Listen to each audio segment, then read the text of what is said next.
बंगाल में भाजपा के राष्ट्रीय अध्यक्ष जेपी नड्डा के काफिले पर पिछले सप्ताह जो हमला हुआ वह बंगाल की राजनीति के लिए नया नहीं था, क्योंकि वहां राजनीतिक हिंसा का इतिहास रहा है।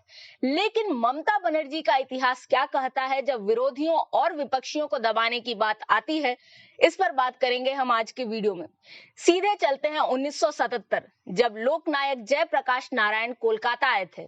उस समय आपातकाल घोषित हो गया था और वे आपातकाल का विरोध करने के लिए कुछ बैठकें करने के लिए कोलकाता आए थे।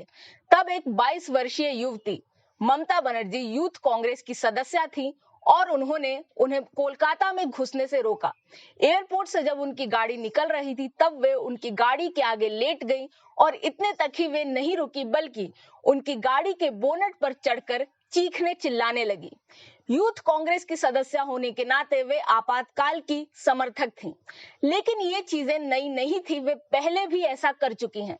जोग माया देवी कॉलेज में जब वे पढ़ रही थी तब उन्होंने कांग्रेस की छात्र परिषद की स्थापना की और उस समय All India Democratic Students Organisation, जो कि SUCI कम्युनिस्ट की एक स्टूडेंट्स विंग है, उसे हराकर छात्र परिषद जीत गई। इसके बाद जो विरोधी और विपक्षी स्टूडेंट्स विंग्स थे उनके किसी कार्यक्रम को अनुमति नहीं मिलती थी और न ही उन्हें छात्रों से मिलने दिया जाता था अगले साल के चुनावों की तैयारी के लिए।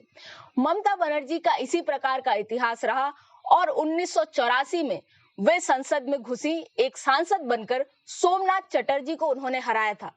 तब राजीव गांधी की जो एक शाउटिंग ब्रिगेड के नाम से कुप्रसिद्ध नेताओं की एक टोली थी, उसमें ममता बनर्जी अग्रणी थी, जो किसी भी विरोधी सांसद को चुप करा देती थी चिल्लाकर।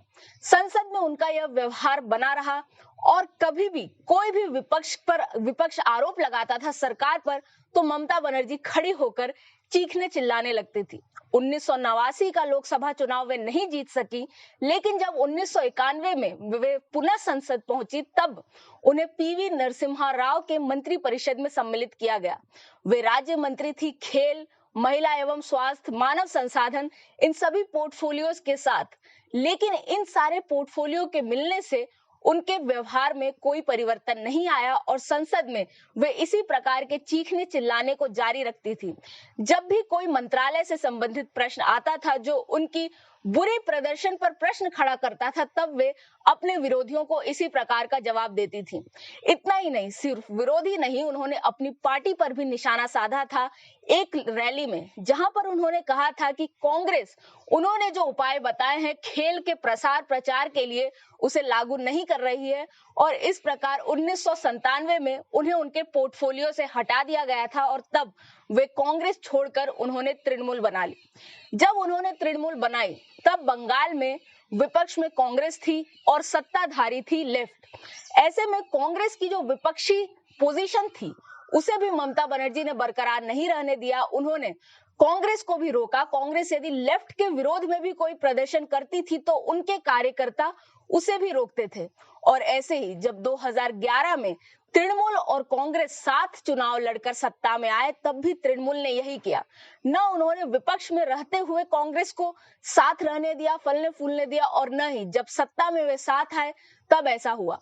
कई आरोप लगते हैं कि उन्होंने कांग्रेस के कई सारे कार्यकर्ताओं और विधायकों को अपनी पार्टी में सम्मिलित करने का प्रयास किया और साथ ही कांग्रेस काडर पर कुछ हमले भी करवाए। ऐसा अधीर रंजन चौधरी भी लगातार आरोप लगाते आए हैं। लेकिन सत्ता और विपक्ष में रहने के बावजूद भी जो सत्ताधारी पार्टी थी उसमें भी ममता बनर्जी इसी प्रकार के कड़े कानून लगाती थी। जैसे उदाहरण स्वरूप 2007 में नंदीग्राम पर तृणमूल ने अपना एक तरह से कब्जा कर लिया था और वहां पुलिस और प्रशासन को भी घुसने नहीं देती थी। ऐसे में CPIM जो कि सत्ता में थी वह भी इस क्षेत्र से वंचित हो गई थी। हालांकि बाद में पुलिस के साथ मिलकर CPIM पुनः इस स्थान पर अपना कब्जा जमा पाई। इसी प्रकार की चीजें होती रही और सत्ता में आने के बाद वामपंथ के काडर पर उन्होंने काफी निशाना साधा। उनके बहुत सारे कार्यकर्ताओं की कथित रूप से हत्याएं हुई हैं और उनके पार्टी ऑफिस पर भी हमला हुआ है और कई सारे आरोप भी उन पर लगे हैं। कांग्रेस के साथ जो हुआ वह मैंने बता दिया, लेकिन 2015 में जब भाजपा उभरती हुई नजर आने लगी तो ममता बनर्जी को लगा कि किसी विरोधी या विपक्षी की तरह इसे भी दबाने की आवश्यकता है, और ऐसा करने के लिए उन्होंने राज्य की शक्ति का उपयोग करना भी गलत नहीं समझा। कई स्थानों पर ऐसा हुआ कि बड़े बड़े भाजपा नेताओं की रैलियों, यहाँ तक कि उनके हेलीकॉप्टर तक को भी परमिशन नहीं दी जाती थी। और अब जो हाल के वर्षों में हम राजनीतिक हिंसा देख रहे हैं वह इसी का हिस्सा है।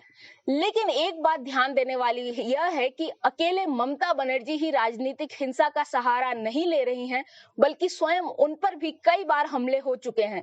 जैसे 1990 में वे गंभीर रूप से घायल हो चुकी थी, और 2013 में भी एक घटना हुई थी जब उन्होंने दिल्ली को देश की सबसे असुरक्षित शहर और नगरी कह दिया था। लेकिन ममता बनर्जी वहां से कुछ नहीं सीखी। जो उन्होंने खुद झेला वे आज उसे जारी रख रही हैं। ऐसे में भाजपा बंगाल में अपनी पैठ कैसे बना पाएगी, यह देखना रोचक होगा। मैं हूं निष्ठा अनुश्री, देखते रहें स्वराज्य।